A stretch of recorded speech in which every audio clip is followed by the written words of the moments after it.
to yourself during Ramadan. Last week we did the art of giving to your family, and this week we are kind of taking that one step out to our local community. So that is, neighbors, family, friends, the people that you see at the masjid during Taraweeh and during iftars. How can we give to this circle within ourselves? So my name is Shannon Espling. I am the core lead of the Minnesota Embrace chapter.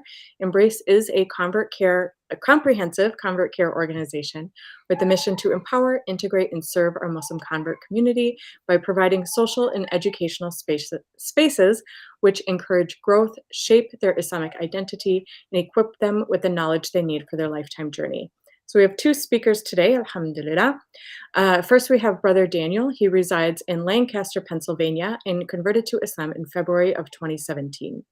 Daniel has been involved with several Islamic organizations, including ICNA, Why Islam, Muslim Serve, ICNA Relief, and Embrace, mashallah, and has served as Sunday school teacher and principal in Reading, Pennsylvania. Daniel currently serves as the co-lead for the Embrace Northeast chapter. Then our sister that we have today is a good friend of mine, alhamdulillah. Her name is Tuweri Tidwell, and she graduated from Minneapolis Community College with a degree in criminal justice, with plans to complete her bachelor's. Her passion is helping people in every way that she is able. Advocating for the rights of our Muslim sisters is a primary goal for her. She has volunteered for Masjid An-Nur in Minneapolis, Masjid Nimat al-Islam, and Pearls of Hope. She loves cooking, serving at the food shelf, and assisting with teaching. For Tuweri, working with SNAP, which is Sisters Need a Place, she's the educational director there. This has become a chance to really make a difference for our Muslim women and children within the community. So if we can bring them in, and I would like to also say that, so SNAP, Tuweri, do you want to give us just like a little snippet of what SNAP is? Sisters Need a Place is a resource organization. We've been around since 1999, advocating for women and survivors of domestic abuse or violence. And we also work with a wide variety of other sisters. We work off of 3 prongs, which is education, sisterhood, and economic empowerment. So we offer classes under each one of those prongs to help throughout the community. Wonderful. Thank you. I know we mentioned that there, and I just wanted to kind of expand on that a little bit. All right. So I wanted to kind of open this up with you guys. We've had this question in the previous weeks as well, and I think it's really good for us to understand, like, sometimes we really focus in on ourselves or our family where, our Ramadan schedule almost fills up with one of these areas to the detriment of other areas. So with everybody, we're asking this question: what is the proper scope of the neighbors or like your local ummah within Ramadan? And so we'll start with Brother Daniel here. How would you describe that proper scope of where we're looking at that schedule or thinking about, that pie chart in your brain or whatever? How would you describe that? Mashallah. And Assalamu alaikum wa rahmatullahi wa barakatuh. Thank you for having me on here. Alhamdulillah, good to see you again, Sister Shannon, representing Embrace. Alhamdulillah, but I'm here over on the East Coast. Alhamdulillah. Alhamdulillah. For the scope, especially with Ramadan, first and foremost, we had already gotten to the topics for the past weeks, as you mentioned, Sister Shannon, about there's the individual level, and of course there's the family, and then of course breaking off of that pie chart really of what is left after that sort of scope. What can we do with our time and our efforts, or how can we break away from the family between making them dinner or having the iftars, or doing our daily du'as or reading Quran or whatever the scope may be on our daily lives, to be able to help other sorts of people. And it's very individualistic, first and foremost, because it's some people do have more time. Some people are raising small children, like myself. I have 4 beautiful girls, so it's this year has been much more difficult to find the scope, or to without planning, to be able to help other people inside of the community, unless if it's already been scheduled or regularly scheduled. But I think one of the aspects, especially with helping your community, is that There is always a need, whether how large of an effort you're able to share or as small as an effort that you're able to share. Even the person who is at the masjid, passing out the dates or passing out the water, passing out the desserts and whatnot. I mean, that's, that can be 15, 20, 30 minutes up to an hour or two of somebody's time, but it is all the help that you need, especially when you have a line going outside of the masajid in certain places. But I think generally, if we have our intentions and our hearts and our plan kind of in place, I think there's a lot of success that we can get from anything that we're generally good at, even if it's just helping a hand at your local mosque that you're going to anyway. Alhamdulillah. Ask the guy or the lady in charge, and alhamdulillah, they'll find a spot for you. They always need help. Alhamdulillah. Yeah, that's right. Because you go up to them and how can I help? They have something. They have something that you can do. Their face will light up, and they will be so happy to hear that. So true. So true. So Tuweri, your kids are grown. So you're kind of in a different phase of life than Brother Daniel. So how does that look for you, that scope of the local community for you during Ramadan? Well, this year for me, it's been really challenging. But because with being with SNAP, I also work full time, and so I work nights. So I'm having to finagle in between there. So my thing is, I cook for people in the community. I know you do. You're on my list, so yes, just throw that out there. So it this year navigating that has been very tricky, but I still have made time. And like Brother Daniel says, you have to plan. If you have a good plan, then things generally fall into place for the most part. But yeah, I would have to say having a good plan really works, but I enjoy doing it. And sometimes I go a little overboard and I just skip the other stuff that needs to be done just to, participate in the community, because community is very important for me, for sure. And I'm sure for a lot of people. Yeah, alhamdulillah. I think that brings me to another question. So as converts, or even people who are born Muslim but are not around family, how much do you feel that leaning into the community to kind of have that family feel, how much does that affect your Ramadan? Feel like I'm not saying that the exact right way, but I hope you get my meaning of like kind of leaning into the community to kind of fill that gap that maybe we have of not having Muslim family either around or at all. To where do you want to? Okay, so for me, I am very, very family oriented, Muslim, and even before I was Muslim. So I family for me comes first, no matter what. So I spend a lot of time with family. Like now, I'm actually not in Minnesota. I traveled to be with my family for, their holiday. This is our first year that our mother is not here, or our grandmother. So I want to be there to support. And for me, that's what it's more about, is supporting family, irregardless. So sometimes it can be very hard, because I do have some family that are like, they tease. Easiest way to say they tease you. I know there's family out there that means it, and there's some family that don't mean it. But I've gone through it. I'm like, okay, I know who is playing, who's not, what have you.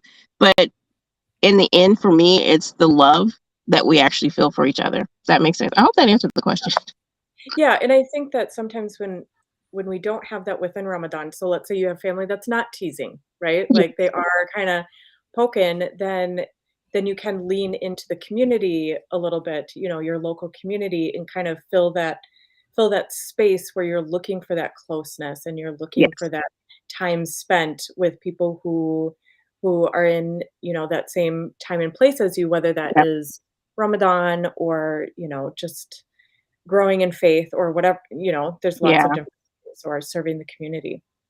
Yeah, and I think that's where I'm glad that you all are around, because there are people out there that when you become a new convert, they need that support, that connection, and I think it's highly important that it.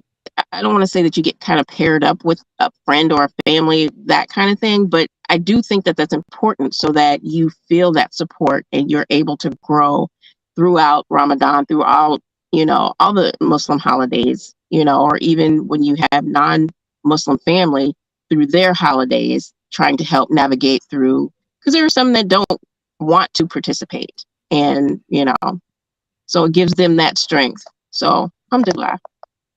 Now, I want to piggyback off of that because, especially recently, or kind of every year, there tends to be this time, of course, in Ramadan where I am coming across other reverts, and I think it's because the community gets together. I mean, good food gathers everybody together. Good food, the Taraweeh, sometimes just the neighborly affairs and whatnot. This is our sort of in a way, it is that.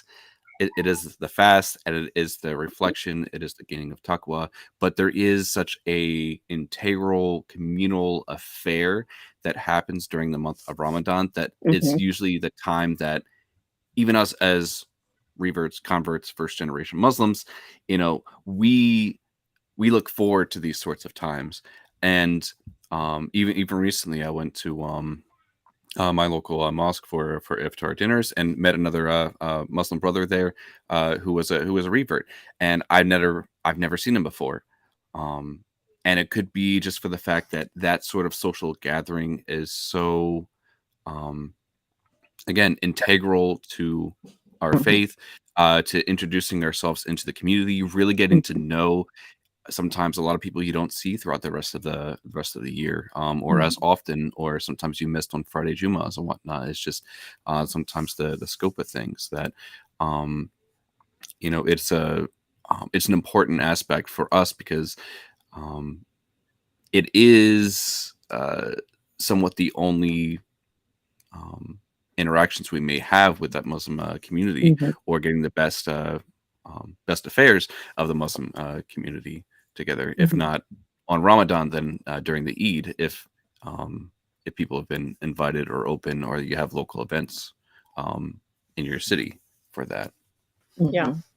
And I think too, it's a time that people who may be struggling in their faith, are trying to renew that. And, so we're seeing people in the community that maybe we don't see otherwise because, this is a time where if you are struggling in your faith, you start to give it another try, you Mhm. know, start to show up and be in those circles. So it's always good, if I can have like a little soapbox right here of just making that space of if somebody looks awkward and they don't look like they really know Yeah. where to sit and who to talk to and whatever, like be the person that steps to them and says, "Hey, my name is Shannon and I live such," and I always like I'm very bad at small talk, but the little things that I can ask, where do you live? How Mhm. have you lived there long? Do you have family that live nearby? Those are all very benign questions that you can just start to like open up those conversations, and at least they have somebody that they talk to during iftar or whatever. Mhm. So and And just like, even go ahead. no, go ahead. Well, I was just gonna say, like, for people who are watching, just you can ask questions to either of the speakers, and just make sure to put that in the chat, and we will get that to the speakers, inshallah. Don't be afraid to masjid hop. I think that's really important, because if you go to one masjid and you don't feel like it's that homey feeling, don't just discount and be like, oh, I'm not going to go to the masjid ever again, or just, okay, that wasn't the masjid for me. Let me go over here and see, don't be afraid to try and be in the community. and just go around, because that's also a good thing, especially like during Ramadan. Ramadan, I want to say Ramadan hopping or masjid hopping, but that's kind of what it is. But it's, Yeah. in essence, it's really a good thing because of the community, because you will see a lot more people, you will meet a lot more people and see a lot of different traditions, cultures, especially Mm. with the different masjids that are out there. So that I highly encourage, even if it's not Ramadan, try it. Mhm. Absolutely. And that makes me think of, sometimes we're looking for these people, for somebody to be like our new Muslim best friend, Mhm. or maybe we just moved to the area, so we're looking for like our new best friend. But sometimes what can be really valuable are kind of those more loose connections where like you run into them here and there. And I read something a while back about, like Rosa Parks. And stick with me for just a sec here of like, she wasn't the first person to refuse to give up her seat. She wasn't the first person to be jailed for it. But one of the reasons why she was so impactful is because so many people knew her. She was like a tailor, I think. So like all these people were like, "No, I know her. She's a stand-up person, so and so." Because she knew she had so many loose connections, then that spread like wildfire. So those, sometimes we feel like, well, I don't have my new best friend, but Mhm. you've made all these smaller connections that can really Mhm. build this web of community around you that can be really supportive, Yeah. in time of need, whether that's, maybe you need a meal train or maybe you need help with, house payments or whatever that might Mhm. be. If you have 100 people who are like, "Yeah, I'll give $20," just as an Mhm. example, Yep. that can be really impactful. So I just wanna say, like, don't discount if you're going masjid hopping, a lot of people a little bit, but there's Right. value in that too. Yeah. And Sister Shannon, I want to backtrack for a little bit before we lose the opportunity that may Allah SWT bless those people who reach out to those who they may not recognize inside of their community, or they Mhm. think are, as this is we're saying, masjid hopping, because that sort of inclusionary, uh, you know, effort or feeling is really enough to make not only people want to come back to that local mosque, Mhm. but also it can be, if you are visiting different areas, if you're traveling for Ramadan, or if you're Mhm. you move to a new area, it can be, it can still be intimidating. It can be Yes. uh you know terrifying, get you on your nerves, a little bit of anxiety to meet new people, or like, you know, you're coming with for me, you're coming with kids that are, ready to make a ruckus and whatnot. Like, I'm trying not to embarrass myself, but it's that's kind of the scope of things. But for those who are, you make that impression if you're willing to help, willing to talk, willing to introduce yourself, even as simple as, "Oh, my name is, this is what I do, welcome to the Mhm. neighborhood. I've never recognized you. Do you come for Juma?" Those that sort of small talk, as Sister Shannon was saying, sometimes a little difficult, but it can mean, definitely for somebody who may have come alone, especially if they Mhm. came alone, means the world to them. I can't emphasize enough how important or how powerful that can be for that person. Absolutely. I bet that we each have stories of going alone and leaving Mhm. alone, talking to nobody, and that's really tough. It's really tough, Yeah. especially if you're going Wow. home alone too, or going home to non-Muslim family, or, there's a lot of dynamics that can play there. So Yeah. we've talked a little bit about how to kind of help in the community of, specifically if Todders has been the example that we've used here of just, being that friendly face. But what's a way that we could be aware of other needs of our neighbors? Just to kind of preface this, when you're taking fiqh classes, the best zakat is the zakat that you give directly to Mhm. somebody. So they know, this person in the community is watching out for me, they care for me. Mhm. Uh, but sometimes, we can be shy or, it can just be tough to know when somebody is in need. And I think both of you have been in positions where you're more aware of some needs. So if somebody's not in your position, what could be a way that they become more aware of specific needs that are in the community? Brother Daniel, do you want to start with that one? Hmm. I may have to think about that because I nothing immediately comes to mind. Sister, can I pass that to you? I think with your kind of scope of field, I think you're the expert in this here. Uh, let me brew for a little bit, and I'll Okay. get back to I don't know if I'm such an expert in the field, but okay. I guess you. with keeping in touch, a lot of people, social media right now would be a huge key to that. Um, and with people that are in certain groups, there's generally somebody that knows somebody, and they'll post and they'll say, "This person needs some help in this area. Are you available?" You know, that kind of thing. And I guess for us or for me, it's a lot of word of mouth because I have people come call me and like they're I have a sister in need. Are you able to help? Okay, what's the situation? And, if I have to pass it on, then I'm passing it on to somebody else that I know that is in that position to be able to help. So, but I think right now, the easiest way as far as like communal wise is because I know a lot of people are on social media. So that's the easiest way I would say to know what's happening in your community, especially if you're connected to your masjid um, via social media. They generally post a lot of stuff, especially like sick and shut in people, because that's an excellent way to actually be involved in the community is to visit, our sick and shut in or different being involved in the masjid, involved in like the food shelf, that kind of thing. Um, yeah, that's kind of how I can see. So, would it be fair to say, like, so you're in a position where people are calling you because you're the executive director of an organization that is there for that purpose Mhm. and for helping people in times of need. So, let's say because I saw a couple messages come through just a few weeks ago that they're like, I need to, they're not going to be fasting this year. So they wanted to pay for those fasts.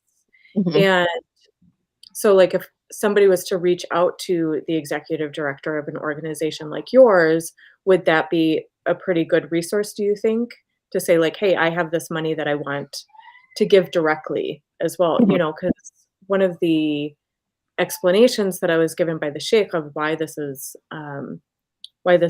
a good way to do it is just again to build those connections Mhm. and to build those bonds of like, it's not the people who have zakat are kind of up here and they Yeah. are a step removed, and I'm not like, there's definitely a place for that, and, of course, we're here with ICNA Relief, and I don't wanna discount that at all, but I do wanna just make space for that type of giving as well, Mhm. that direct. So, contacting, like, an executive director or head volunteer Yep. would be a decent resource. Oh, of course. Yes. Yes. Yes. Because we're I don't want to really say obligated, but it is our duty, to make sure that that gets to somebody in need. Yeah, So yeah. and that's where just to, backpedal myself a little bit here, where ICNA Relief is really valuable because, Yeah. all the checks and balances are in place to Yeah. make sure that the funds that go to places like ICNA Relief go to the right places and the Yeah. places that are Mhm. most in need. Yeah. Alhamdulillah. Yeah. And I think that's one of the beauties of not only of our Islam, but also these sort of organizations, because it may be that we may be preoccupied with the life, with the family, with trying to maintain ourselves just on a personal family or communal level, that sometimes uh, even in our scope of our interactions with people in our community, maybe we don't quite know.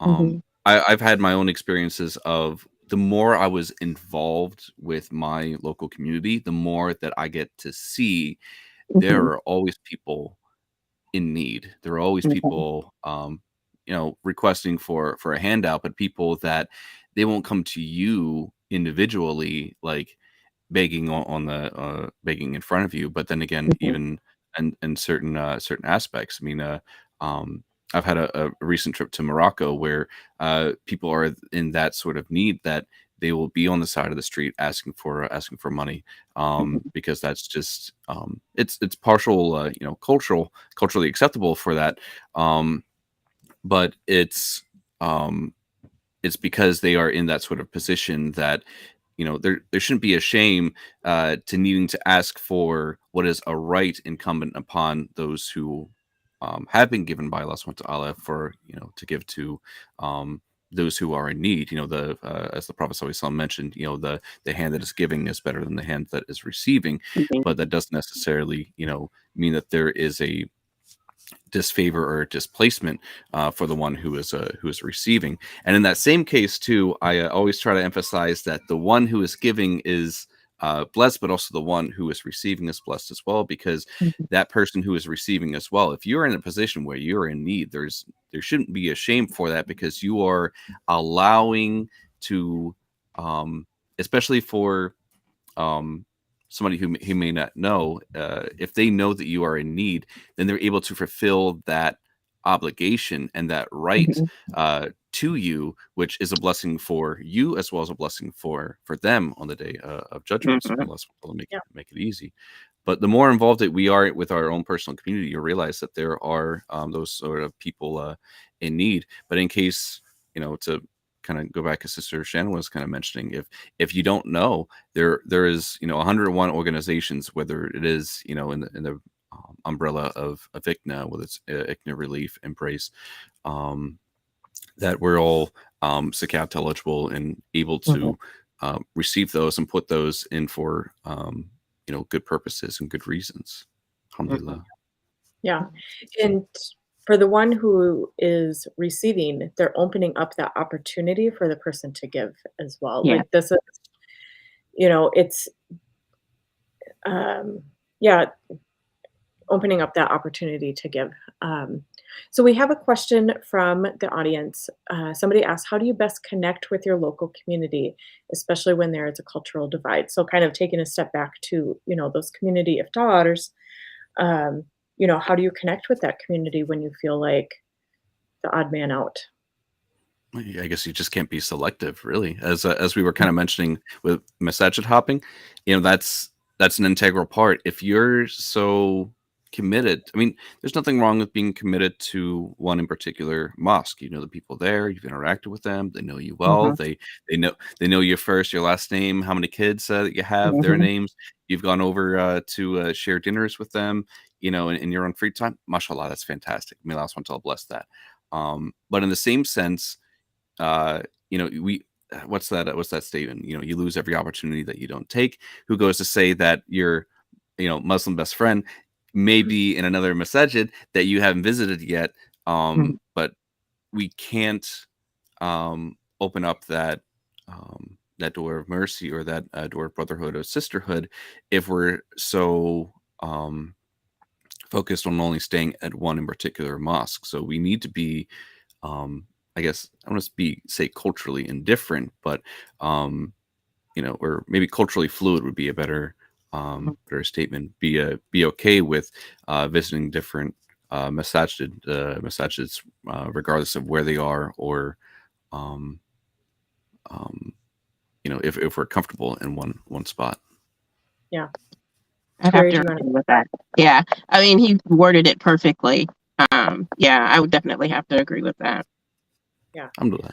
I would also, this got me thinking a little bit, because I've felt this as well, of like there's the Desi Masjid and the Somali Masjid, and always it feels sometimes like I'm crashing somebody else's party, and if there's a local Embrace chapter, you could connect with them and ask, like, could we host, or put maybe get some money together to host an iftar with food that's meaningful to you. So we have the Rebecca Center here in Minnesota, and Dr. Tamara Gray has started this tradition where she does Minnesota food night, and so she does Snicker salad and tater tot hot dish and all these things that I have no idea what you're talking about, but it's going to be a Google Wait, search. You've never heard of tater tot hot dish? I have no idea what you're talking about. That is strictly, it really is a Minnesota thing. A lot of people do not know what tater tot hot dish is. Look it up. Okay, it's salty, it's savory, it's all the things, and it's very easy to make. But it's, as somebody who's grown up with all of these foods, and then people you watch people kind of picking at it and they're like, "What's in this?" Like what we've done when we were at iftar is like looking at kufta, like, "What is this? Is it gonna be spicy? Is it not gonna be like?" So having those spaces where we kind of we make a way for ourselves. It's not that we're a passenger in the community at all times, and this is the mission and vision of Embrace, is that we're not just, in the background as converts. That we can be in the forefront, and not that we're pushing other people out of the way, but that, we can have a night, during Ramadan where we have Pennsylvania food or Minnesota food or whatever that feels good to us. That's our comfort food as well. And it takes some effort to organize that and fundraise for that and all of Hmm. that. But Hmm. it can be a way to kind of bridge that gap. If maybe there's only one masjid near you. Mhm. Uh, so that would be you got to make do with what you have, and maybe there can be a way that you can make space for your own culture in that space where people can Mhm. learn. That can be a two-way street, inshallah. Inshallah. Oh, I think to add on to that, so um, because not only do we want to be culturally fluid to go to different massages, but also there's nothing wrong with holding on to your own culture with your, you said Snicker salad, snickerdoodle. yeah, Snicker salad. What Yeah, not sure what this is, but again, a Google search There's no lettuce after you involved, hear. just but to be yeah, clear. there's no lettuce. Any It's kind of Okay, apples and salad, Snickers. yeah, think like that does not sound pretty good. potato salad. But Salads in Minnesota just have a lot of mayonnaise. Yes. well, in the same way, how I mean, so for me, when first visiting, especially during the months of Ramadan, where they have the iftars and whatnot, and I know we keep on bringing back to food and whatnot, subhanallah. But it is when we're thinking about community, that's usually the first thing that I think about. Like I think about the Eids, and I think about the communal efforts that Mhm. are made during Ramadan, um, and then some of the scopes regarding, is there, Sunday schools, are there after school programs, are there basketball tournaments that they're having, anything to get the Muslim community together. All these things are wonderful and fantastic, but the thing that usually sometimes makes the biggest impression are the food and whatnot. But in the same case, we I believe everyone, for me, it was a cultural shock because there was a whole bunch of food and practices and dress um, and just general practices that uh, I was completely unaware of until I visited other mosques or got involved with different organizations or saw this aspect or that aspect of the Muslim Ummah, Mhm. which not only uh, opens up your perspective to understand, Islam in its integral parts, and its spirit and its practice is so vast that you'll see, you know so many different types of people, walks of life, um, ways of upholding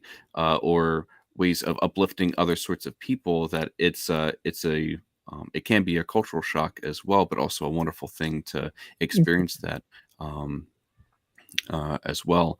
Um, but in the same sense, uh, um, putting that emphasis to that, the reason why that can be for somebody is because somebody has initially put in that effort. So I'm going back to say that if we set up those events, through, whether it's through Embrace, through ICNA Relief, or your local masajid, to get a potluck together, have a Friday Quran reading, get together for reading a hadith after Isha prayer. Like Mhm. those sorts of examples are all things that I've had as an experience, and all have been a wonderful communal means of Mhm. interacting and, finding brothers who are, really strong on the deen. You want those as your companions and your friends in your local area.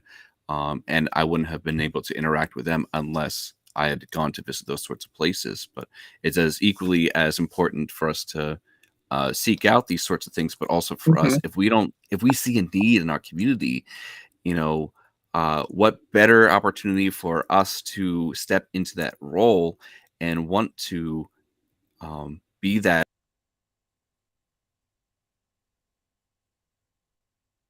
Oh, I think Brother Daniel's kind of cutting out. Yeah. Do you have anything that you would like to piggyback on that, or would you like me to go to the next question, Terry? You can go to the next question. So we have another one from the audience. She said, "You also." Oh, Brother Daniel's back. Did you want to finish? Hey, Sorry. I'm not sure exactly. Oh, and you're cutting out again. Can you reboot Yep, if all we the see any, things and come back, Brother Daniel? yes, I can. Yes, I can. Okay. All right. So our next question is, they said you all spoke about the importance of family. So that was last week. What are some of the best ways we can get our families involved in giving back to the community? I like this a lot because sometimes it feels like we give to our communities and we're always Mhm. like, bye kids, and I'll be back later. How do Right. we bridge that gap? Well, okay, so I'll tell you a little story.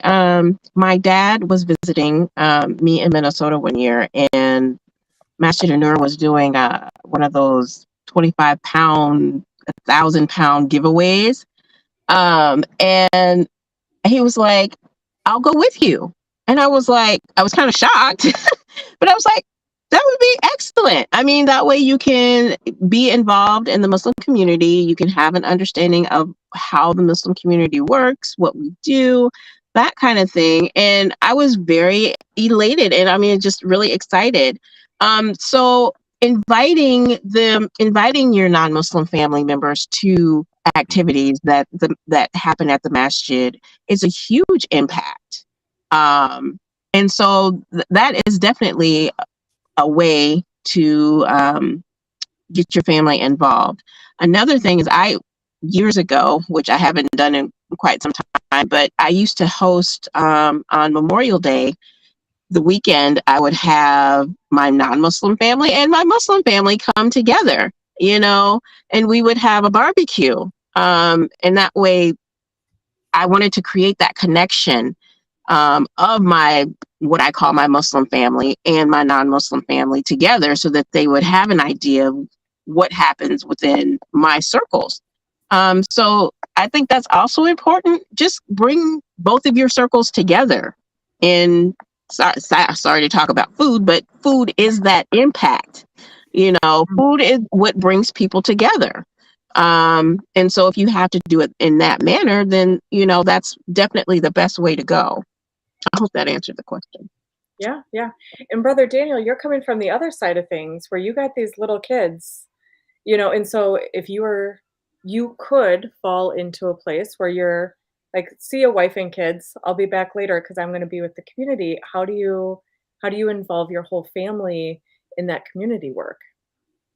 And I know your kids are little, but can you tell me the age range of your kids? So the oldest one is 5 right now. And the youngest one is 9 months now. Yes. Can I just say So, that, like, mashallah, I had alhamdulillah.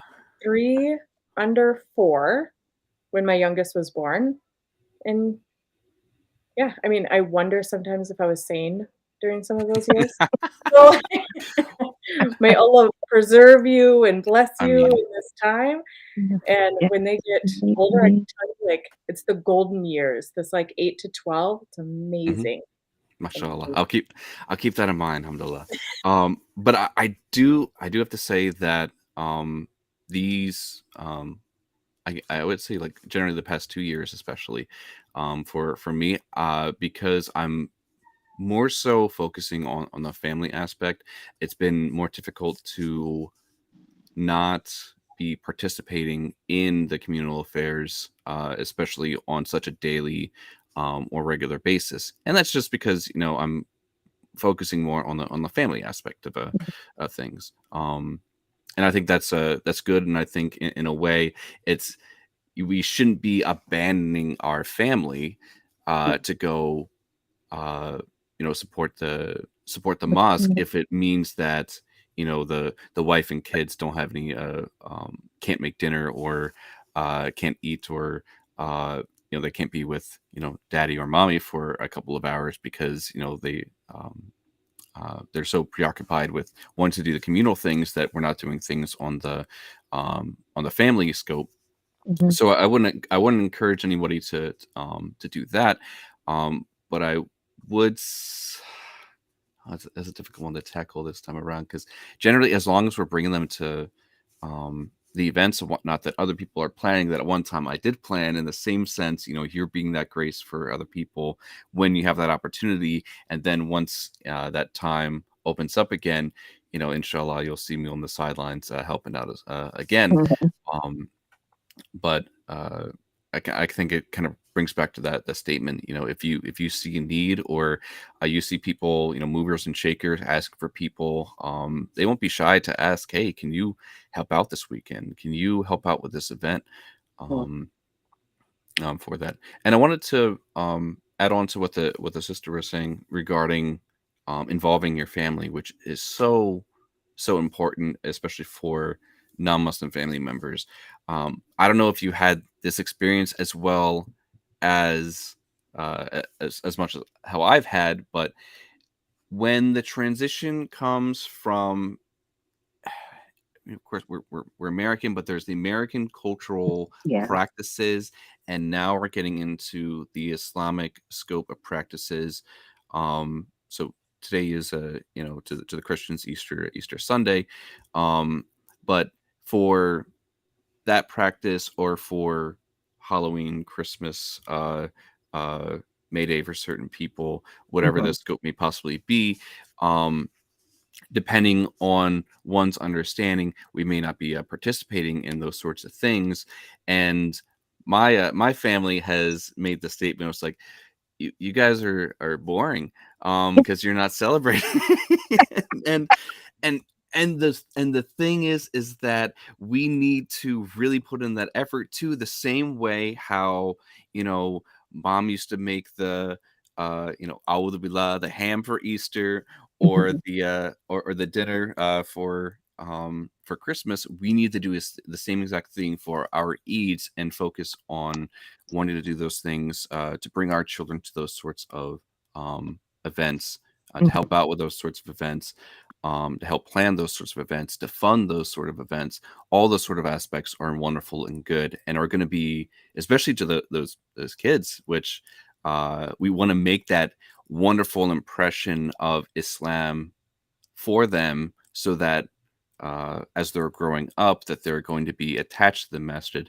They're Mhm. going to want to pray. They're going to want to go to these sorts of events. They're going to want to fast, and then go and break their fast. All these sorts of aspects and whatnot, I think are important. Alhamdulillah. Yeah. And if I could Mhm. just piggyback a little bit on this of, when because you're still in the space of like nap time is king, bedtime is king, and when you move a little bit past that, I think we can kind of get stuck in, I can't do this, I can't do this, I can't do this because I have kids. Mhm. Mhm. And especially as Ramadan is getting earlier and earlier, there's more that we can do. And it's even like the most simple things, like, your 5-year-old could have put napkins at every seat at an iftar, or, they can help clean up. You can have them, like, so after an iftar or after an event, you can have them clean up, but just we are helpers in the community. We're looking for needs that are there, even if it's just, I'm passing out water bottles, or I'm putting napkins at the table. They like to put little decorations up. So, like, oh my gosh, give a kid some confetti and tell them they get to put on every table. Like, Mhm. so there's finding what can I do and moving past the what Mm. I can't do. And I didn't necessarily hear you saying that, but just my own self reflection of, I got stuck in that space of having kids that Mm. were, very close in age of, I'm just diapers, nursing, diapers, nursing, diapers, nursing. Mhm. Like that was, like 6 years in a row. And to move into a place where, like you said, you kind of come out of your hidey hole and you're back in your on the sidelines again of like, How can I help? And inculcating that with your children right there, that they can do these simple things. And the man behind the curtain wants me to remind you, Brother Daniel, about helping out with online programs when you have young children. Do you want to speak a little bit about helping out with online programs for the community? So I guess one of the things too is that um, so especially with Embrace, one of the things that I've been able to open my schedule up to, one of the things that is easy is that online programs have been um, make everything streamlined, make everything easy to share, easy to organize, the whole scope of things. And you can also reach out to um, a vast means of people that you may not be um, on the communal level. Best example that I would have. So, as Sister Shannon, you have joined us for the New Muslim course that we teach on Sunday. Not Sunday, Saturday. Saturdays. Sorry. Mhm. Yes, and may Allah subhanahu wa ta'ala bless you for that. Alhamdulillah. Um, Mhm. and we've been able to reach out to a large group of people who may not have been able to may not have it on their communal level in their surrounding area, just because again maybe they just don't have those sorts of programming, maybe they don't have the sort of funding, maybe they just need the organizational methods and whatnot. But the scope of um, online programs allows for us to reach out to anyone despite of where they may be. So we've had people a part of these in particular courses, whether it's our Monday halakas or daily Quran readings or Friday reminders, the Saturday New Muslim course, all these sorts of things. We have people from middle of Montana who, or people in different. We've had people from 3 separate cities in Colorado all signing in that would not have met one another had they not participated in these sorts of events, um, or looked into wanting to um, find these sorts of Islamic courses, practices, events going on. And the reason why they do it is because they're hungry for it. They want it. They need it, and they want to Yes. participate in it. They want that community, and we all kind of need that sort of community. But sometimes it's not always as ready and available for it, and that's one of the reasons why, especially on the scope of Embrace, why we're doing that sort of effort and programming, because we know that it's not always as simple as going to your local masajid and having a local event. And sometimes it is, and they will draw and they will bring people around, whether they have to travel in order to get there. But it's also it's for the person in the middle of Montana. It's for the brother in Ontario, Canada. It's for a person in Smoky Mountains, Tennessee. It's you don't limit yourself in this sort of aspect, but it also opens up to understand that there is that need in the community regardless of where you are, when you do those sorts of programmings. Very nice.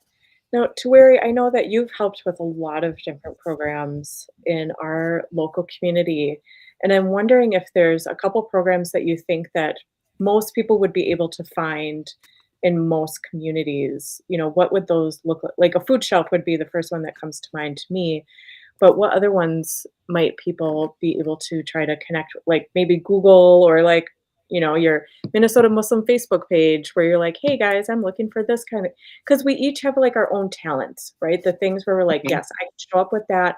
I'm not going to be completely drained when I leave because, there's a tiredness, but then there's an exhilaration that comes from working within your talents and doing hard work that is valuable. So what are some various programs that people could look for, you think? Um, Transitional housing for one.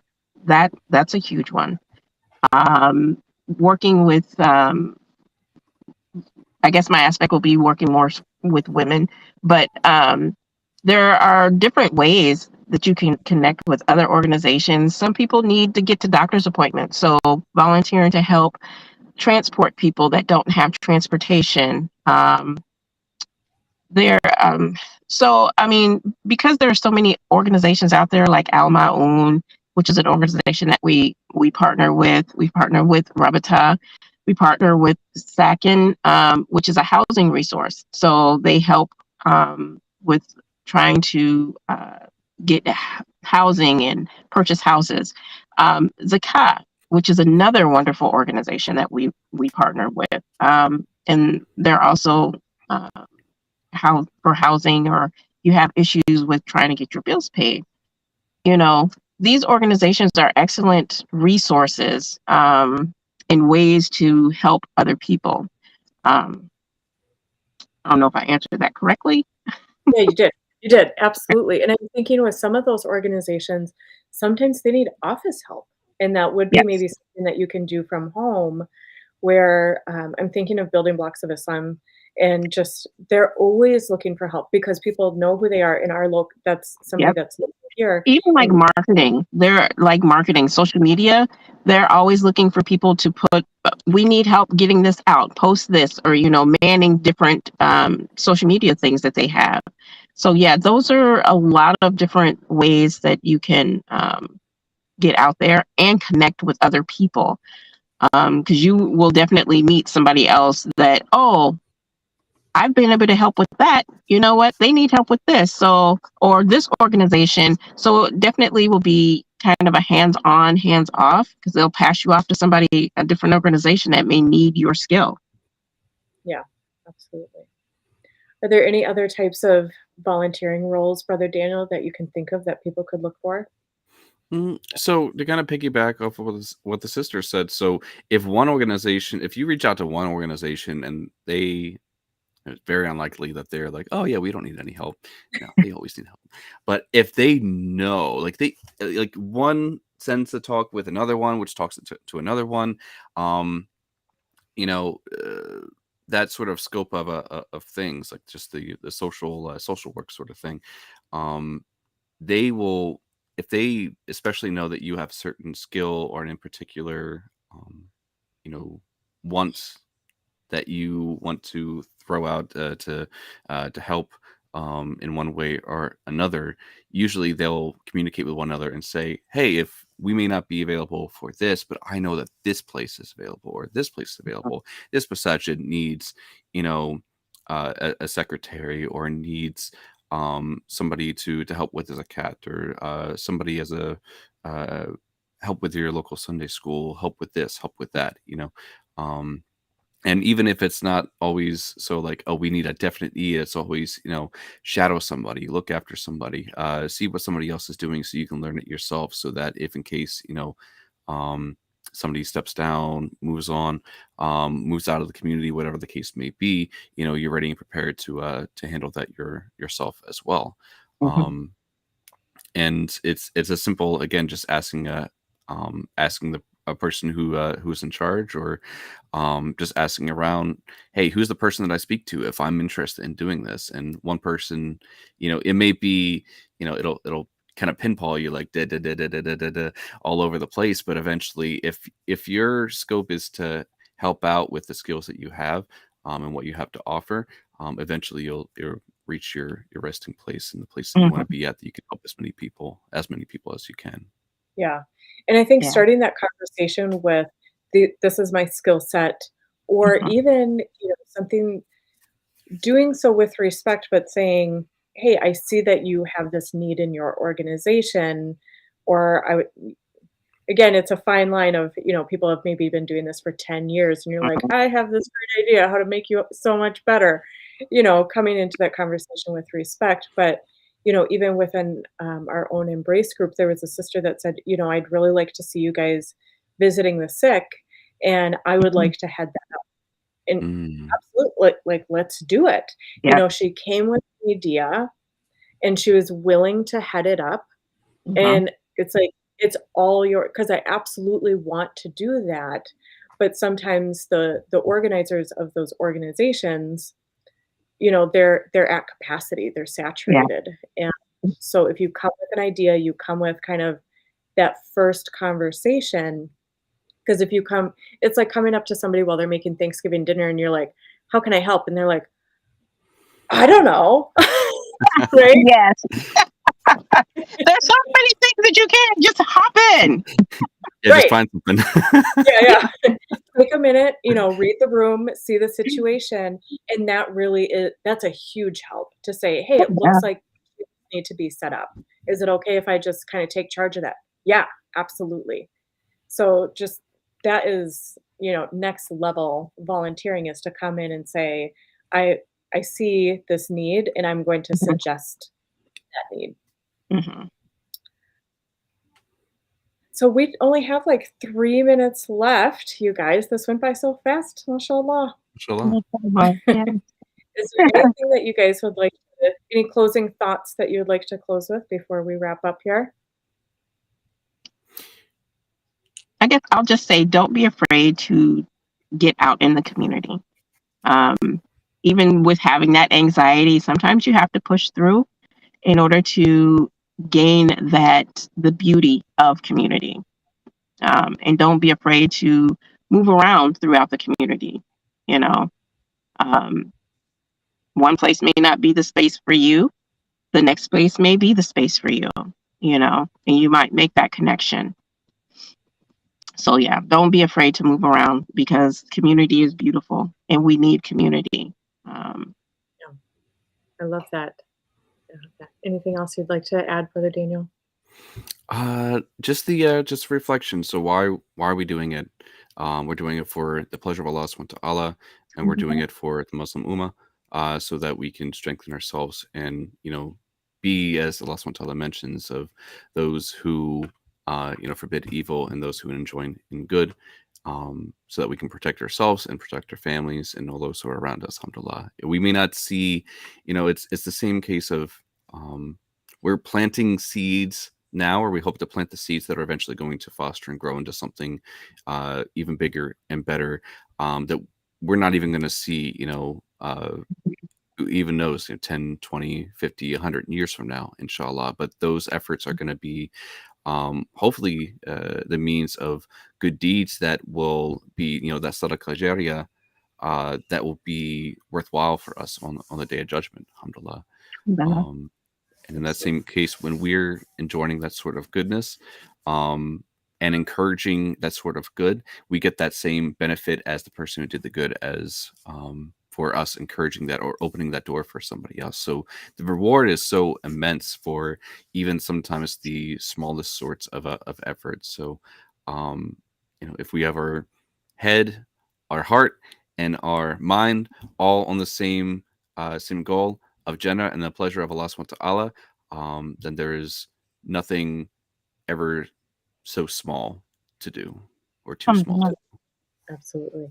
And when you have those intentions and you're searching for that community that Tueri was talking about, I think that can help us to overcome, that human to human, kind of friction that will naturally happen. I like to think of our community as a family, that there's some people I'm like, "Yes, I'm so excited to see you," and some people that, like, maybe your personalities, like, there's some friction there, but you each have a role to play in that community. When you keep your intention pure for Allah subhanahu wa ta'ala, then you recognize, like, okay, maybe that's not my Muslim bestie, but I can respect them, I can hold space with them, and, we can both exist in these spaces, even if they rub me the wrong way sometimes, because I'm doing it for Allah's sake.